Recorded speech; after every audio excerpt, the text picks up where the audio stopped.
ওরহমতুল্লাহ বারকাতু।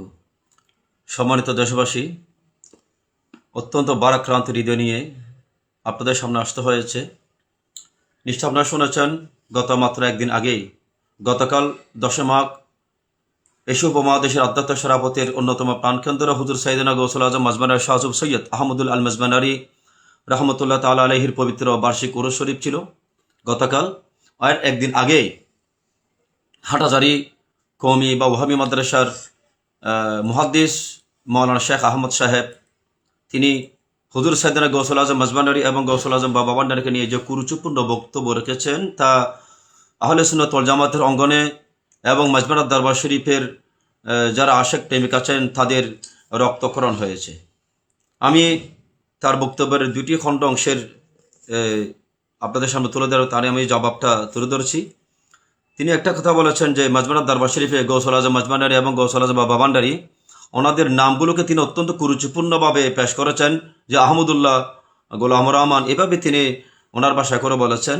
যা হোক, যে ওনাদের আমলে মাজমানাত দরবার শরীফে দরগা মাজার এগুলো হয়নি। আচ্ছা, ওনাদের আমলে দরগা মাজার হবে কেন? ওনাকে এন্তেকাল করেছেন। দরগা মাজার হয়তো এন্তেকাল করার পর আল্লাহর ওলিদের, ওনারা তো তখন জীবিত ছিলেন, এন্তেকাল করেন না। এন্তেকাল আগে দরগা হবে কেন? যা হোক, দ্বিতীয়তে তিনি যেই অভিযোগটা তুলে ধরেছেন সেটা হচ্ছে ওনার হাটাজারি মাদ্রাসার নাকি সাবেক একজন মুহাদ্দিস আব্দুল আজিজ সাহেব ধর্মপুর ফটিকছড়িতে বাড়ি। ধর্মপুর থেকে যাওয়ার সময় মাজমানাত দরবার শরীফ তিনি জিয়ারত করে যেতেন। সেখানে বাবা ভান্ডারীর জিয়ারত করেছেন। ওনার মুখ থেকে গৌসুল আজম মাজমানের ব্যাপারে, বাবা ভান্ডারের ব্যাপারে অনেক কথাবার্তা শুনেছেন। তার মধ্যে একটা হচ্ছে যে তিনি একটা অভিযোগ করেছেন যে আহমদুল্লাহ মাজমানারি রহমতুল্লাহ তাআলা আলাই, তিনি নাকি সরকারি মাদ্রাসায়, কলকাতা মাদ্রাসায় পড়ালেখা করেছেন। সরকারি কলকাতা মাদ্রাসায় আপনার পড়ালেখা করেছেন, কিন্তু ভারতের দেওবন্দ মাদ্রাসায় পড়ালেখা করেননি। মাশাআল্লাহ, আমরা বুঝতে পারলাম গৌসুল আজম মাজমানারি তখনও ওয়াহাবিদের ব্যাপারে, দেওবন্দি আকায়েদের ব্যাপারে খুব সোচ্চার ছিলেন।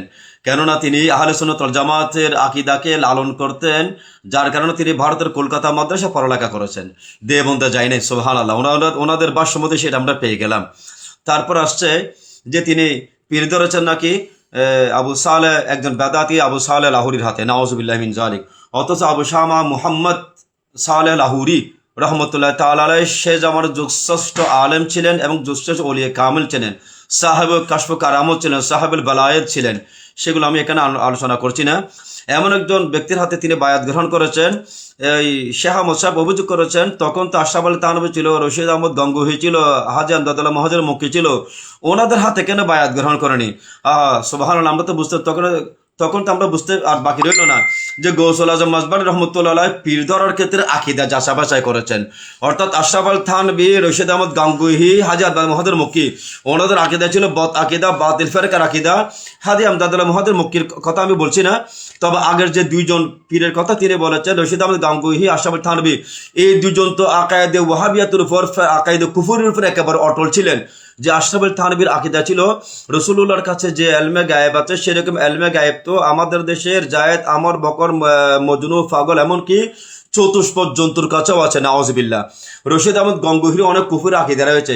সে কারণে গৌসুল আজম মাজমানারি রহমতুল্লাহ তাআলা আলাইহি ওই সমস্ত বেঈমান ফিরিদের হাতে বায়াত গ্রহণ না করে আল রসুল, আওলাদ রসুল হযরত সৈয়দ আবু শামা মুহাম্মদ লাহুরি, আবু সালেহ লাহুরি রহমতুল্লাহ কাছে বায়াত গ্রহণ করেছেন, খেলাফত গ্রহণ করেছেন, ওনাকে খেলাফতও দিয়েছেন। সুবহানাল্লাহ, দেখুন গৌসুল আজম মাজমানারি রহমতুল্লাহ আকিদার উপর কতটা সোচ্চার ছিলেন, কত কঠোর ছিলেন, আকিদা আহলে সুন্নাত ওয়াল জামাতকে কেমন ভাবে লালন করতেন। সুবহানাল্লাহ।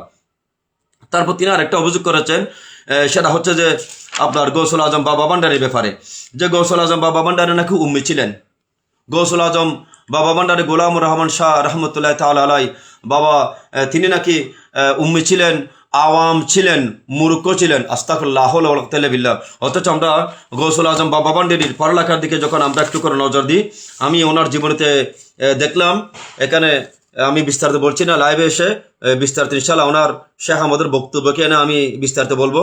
আমরা দেখতে পাচ্ছি গৌসুল আজম শাহজু সৈয়দ মাওলানা গোলাম রহমান শাহ মাজমানারি রহমতুল্লাহ তাআলা আলাইহি, তিনি একেবারে বাল্য জীবনে ওনাকে হুজুর সাইয়েদনা গৌসুল আজম মাজমানারি কোরআন কারীমের সবক দিয়েছেন। সুবহানাল্লাহ। আচ্ছা দেখুন, যাকে কোরআন কারীমের সবক দিয়েছেন গৌসুল আজম মাজমানারি রহমতুল্লাহ আলাইহি, কোরআন কারীমের প্রথম সূরা আলাক যেগুলো সর্বপ্রথম নাজিল হয়েছিল, আল কোরআন যে সর্বপ্রথম নাজিলকৃত ওহী সূরাতুল আলাকের ইকরা বিসমি রাব্বিকাল্লাযী খলাক খলাকাল ইনসানা মিন আলাক, এবং ওই সূরা আলাকের 5 আয়াত, সূরা রহমানের 4 আয়াত, আর রহমান আল্লামাল কোরআন, এভাবে সূরা তাহা, এভাবে 3 বার দুরূদ শরীফ করে গৌসুল আজম বাবা ভান্ডারকে সবক দিয়েছেন। তারপর আমার গৌসুল আজম বাবা ভান্ডার রহমতুল্লাহ তাআলা আলাইহি মাজমানাত দরবার শরীফ, এরপরে আপনার বামনগরের বিখ্যাত ওলি হযরতে মোবারক আলী শাহ রহমতুল্লাহ আলাইহির তত্ত্বাবধানে ফরিদপুর জামুল উলুম মাদ্রাসায়, এরপরে চট্টগ্রাম সুবহানিয়া, চট্টগ্রাম মুহসিনিয়া মাদ্রাসায়, চট্টগ্রাম বর্তমান যেটা মোহসেন কলেজ, সেটা তখন মোহসেনিয়া মাদ্রাসা ছিল, সেখানে তিনি অনেক পড়ালেখা করেছেন। বিশেষ করে প্রায় ওনার হায়াতে কাল দেখা যাচ্ছে তিনি প্রায় 20-25 বছর যাবৎ পর্যন্ত পড়ালেখা করেছেন। 5 বছর তিনি চট্টগ্রাম বহরদার বাড়িতে, আমি যেখানে জুমার নামাজ ইমামতি করেছিলাম, বহরদার শাহ জামা মসজিদে তিনি নামাজ আদায় করতেন। সেই বাড়িতে তিনি প্রায় 5 বছর জাগির ছিলেন, রোজিং থাকতেন। মোহসেনিয়া মাদ্রাসা থেকে তিনি উলা পর্যন্ত পড়ালেখা করেছেন, উলা পরীক্ষা দিয়েছেন।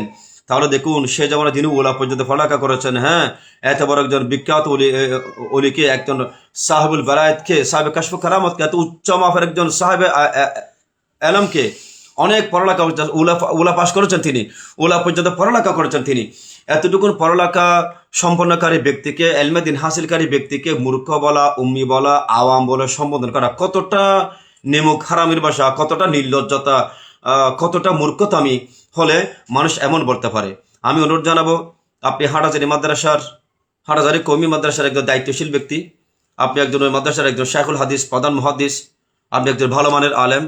আমি আশা করছি যে আপনি গৌসুল আজম বাবা ভান্ডারীর জীবন নিয়ে আরও স্টাডিজ করুন, গৌসুল আজম মাজভান্ডারীর জীবন কর্ম নিয়ে আপনি আরও পড়ালেখা করুন, গবেষণা করুন। তাহলে আপনি গৌসুল আজম মাজভান্ডারী, গৌসুল আজম বাবা ভান্ডারের ব্যাপারে যে কুরুচিপূর্ণ বক্তব্য রেখেছেন, তার জন্য আপনি দেশ ও জাতির কাছে ক্ষমা প্রার্থনা করুন। আমি সে অনুরোধটুকু রাখছি, এবং আমি নেক্সট ভিডিওতে ওনার পুরো ভিডিওর অংশটুকু এনে আমি সেগুলো আপনার সামনে আমি পেশ করব, এবং ওনার এই ভিডিওটা আমি আপাতত কমেন্ট বক্সে দিচ্ছি। আপনার ওনার বক্তব্যটা কমেন্ট বক্সে তার বক্তব্যটা শুনলে দেখবেন তিনি কত কুরুচিপূর্ণ হয়ে তিনি গৌসুল আজম মাজভান্ডারী এবং গৌসুল বাবা ভান্ডারীর শানে এই বেয়াদবিটা করেছেন। আমি দোয়া করছি তারপরও আল্লাহ পাক রব্বুল আলামিন যেন ওনাকে হেদায়েত নসিব করেন, আমার কওমি ভাইদেরকে যেন হেদায়েত নসিব করেন। তিনি আরো বলছেন গৌসুল আজম বাবা ভান্ডারী নাকি উলঙ্গ বসে থাকতেন, নাউজুবিল্লাহ।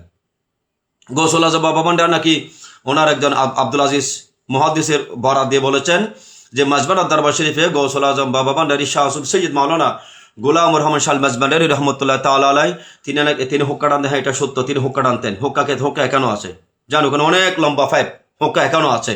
হ্যাঁ, আর এটা অভিযুক্ত নয়, অভিযুক্ত হচ্ছে যে তিনি নাকি উলঙ্গ বসে থাকতেন। আস্তাগফিরুল্লাহ।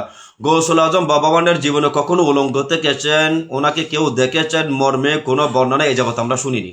এটা একটা মিথ্যা অভিযোগ, মিথ্যা ডাহা একটা মিথ্যা অভিযোগ। এই জন্য ওনার ক্ষমা চাওয়া উচিত। এখনো সময় আছে, আপনি ক্ষমা চেয়ে নেন। আমি মাজমানাত দরবার শরীফের যারা আশাক ভক্ত আছেন, আওলাদ বৃন্দ যারা আছেন, আমি আপনাদের খেদমতে অনুরোধ জানাবো অতি সত্বর একটি সেমিনার করে গৌসুল আজম মাজভান্ডারী এবং গৌসুল আজম বাবা ভান্ডারী ওনারা যে যুগশ্রেষ্ঠ আলেম ছিলেন, যুগশ্রেষ্ঠ ওলি ছিলেন, বিষয়টা জনসম্মুখে একটু উপস্থাপন করার জন্য, তুলে ধরার জন্য আমি বিনীত অনুরোধ রেখে আমার লাইভ বক্তব্য এখানে শেষ করছি। আসসালামু আলাইকুম ওয়া রাহমাতুল্লাহি ওয়া বারাকাতুহু।